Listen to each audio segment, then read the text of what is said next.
फिजूल खर्च ही कोई करेगा ये प्यारे, तुम्हें तुम्हारी तरह बाप वो कहेगा रे।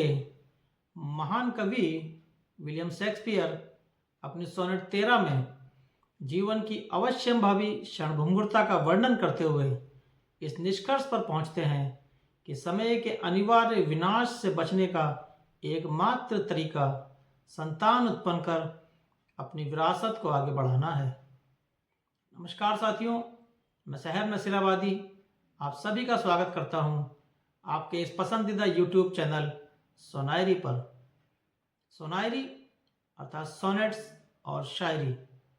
तो इस चैनल पर हम बात करते हैं विलियम शेक्सपियर द्वारा लिखी गई विभिन्न सोनेट्स और उन सोनेट्स का मेरे द्वारा किया गया काव्य अनुवाद तथा मेरी शायरी पर। शेक्सपियरन सोनेट क्या है? शेक्सपियरन सोनेट आयम्बिक पेंटामीटर में लिखी इंग्लिश काव्य लेखन की एक विधा है जिसमें 14 मिसरे होते हैं। इसकी rhyming scheme ABAB, CD EF GG के अनुरूप होती है। क्रम संख्या 1 से 17 तक के सोनेट्स को प्रोक्रेशन सोनेट्स कहा जाता है, क्योंकि इन सोनेट्स में नस्ल वृद्धि पर विभिन्न तर्कों के द्वारा जोर दिया गया है। प्रोक्रेशन सोनेट्स में कवि शेक्सपियर का मुख्य संदेश प्रजनन और अपनी सुंदरता को अगली पीढ़ी में स्थानांतरित करने के विचार पर केंद्रित है। इस वीडियो में हम चर्चा करेंगे प्रोक्रेशन सीरीज की सोनेट संख्या 13 पर। विषय पर आगे बढ़ने से पहले मेरी आपसे गुजारिश है कि इस वीडियो को अंत तक देखें और चैनल को अधिक से अधिक लाइक, सब्सक्राइब और शेयर करें। साथ ही कमेंट सेक्शन में वीडियो के बारे में अपने माकूल विचार भी अवश्य प्रकट करें। सोनेट 13 का सार। सोनेट 13 में कवि विलियम शेक्सपियर अपने प्रिय को अधिक व्यक्तिगत, आत्मीय और भावनात्मक तरीके से संबोधित करते हुए आग्रह करते हैं कि वे अपने भविष्य के बारे में सोचें और ये समझे कि उसकी वर्तमान सुंदरता क्षणिक है, जो एक क्षण के लिए भी अपरिवर्तित नहीं रह सके। ऐसे स्वत्व का क्या अर्थ है? कवि यह स्पष्ट करते हैं कि उनका प्रिय स्वयं अपने सौंदर्य का स्वामी नहीं है, बल्कि यह प्रकृति द्वारा उसे लीज अर्थात पट्टे पर दिया गया है। इस पट्टे को केवल तभी संरक्षित किया जा सकता है जब वह इसे अगली पीढ़ी को सौंप दे। यदि वह संतान उत्पन्न नहीं करता तो यह मानो उसने अपने ही सौंदर्य को नष्ट कर दिया है।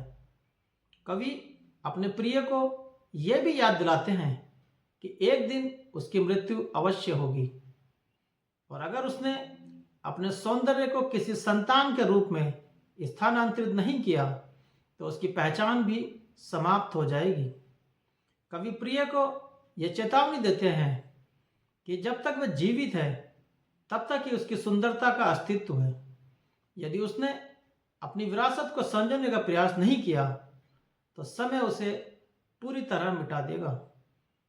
इस सोनेट्स में भी वे ये दर्शाते हैं कि यह प्रकृति का नियम है कि सुंदरता को पीढ़ी दर पीढ़ी आगे स्थानांतरित कर सहेजा जाए। तो अब हम आते हैं सोनेट 13 के मूल पाठ पर। ओ that you were yourself, but love you are no longer yours than you yourself here live. Against this coming end you should prepare, and your sweet semblance to some other give. So should that beauty which you hold in lease find no determination, then you were yourself again after yourself's disease. When your sweet issue, your sweet form should bear.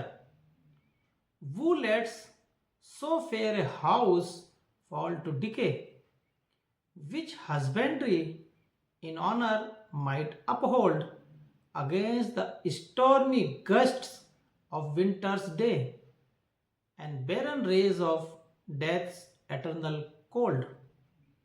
Oh, none but unthrifts, dear my love, you know, You had a father, let your son say so. Sonnet 13 का जो काव्य अनुवाद मेरे द्वारा किया गया है वो कुछ इस प्रकार है।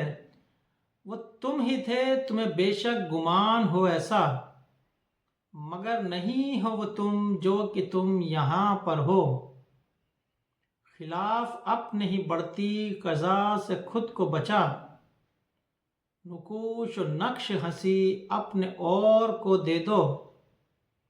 मिला है हुस्न तुम्हें लीज पर यही जानो, निशान ये न रहेगा यहाँ सदा के लिए। तुम्हारी बात जो जिंदा यहाँ रखे तुमको, तुम्हारा रूप जो औलाद को मिले तुमसे। सही मकान को बर्बाद कौन करता है, करेंगे कैसे हिमायत ये खेत के मंजर। जो सर्दियों के दिनों का सितम गुजरता है, कज़ा के हाथ जो होते रहे सदा बंजर। फिजूल खर्च ही कोई करेगा ये प्यारे, कि फिजूल खर्च ही कोई करेगा ये प्यारे। तुम्हें तुम्हारी तरह बाप वो कहेगा रे, तुम्हें तुम्हारी तरह बाप वो कहेगा रे। बहुत बहुत धन्यवाद, बहुत बहुत धन्यवाद। अंत में एक बार फिर आपसे मेरे इस प्रयास को अधिक से अधिक सब्सक्राइब, शेयर और लाइक तथा कमेंट सेक्शन में माकूल टिप्पणी के अनुरोध के बाद इस वीडियो को जल्दी फिर मिलने के इकरार के साथ यहीं विराम देते हैं। अपना और अपने अजीज़ों का ध्यान रखिए। शुक्रिया, धन्यवाद।